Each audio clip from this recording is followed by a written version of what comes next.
Hi, I'm Betsy with Betsy's Best, and welcome back to my kitchen. It's the 12 days of Christmas the Betsy's Best way, and we have a special recipe for you.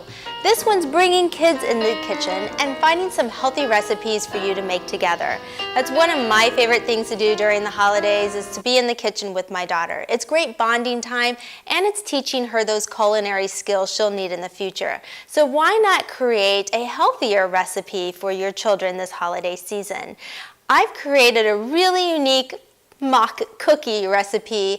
Actually, it's a pear recipe with Betsy's Best. It's going to look like a cookie because we're actually going to use a Christmas tree cookie cutter with them. So what you need is a pear that's actually large enough to fit with your cookie cutter. You're going to slice that pear. The kids can eat the little ends that you won't be cutting into the cookie cutter. You want to slice the pear down till about when you get to the core. You should find a nice couple slices that are at least big enough for the cookie cutter. Now, not all of them have to use the cookie cutter. If you have star cookie cutters or you want to avoid the cookie cutter altogether, you don't have to use it.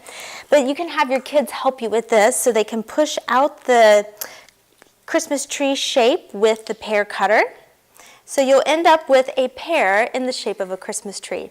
Now we get to ice our Christmas tree with your Betsy's Best gourmet nut butter of choice. So if your child is particularly fond of the peanut butter, you could ice these with peanut butter. I love to do the cardamom butter, or the toasted coconut is also amazing as well. So you're just going to simply ice these just as you would icing. We're just making it a little bit healthier. The kids are going to find this really fun. Then they get to decorate it. So it's just like making Christmas cookies, but we're just going to do a little twist and make them somewhat healthier. You could also do this with apples in case your children are not so fond of pears. And then after we get our Christmas tree there, we're just going to decorate it with some sprinkles.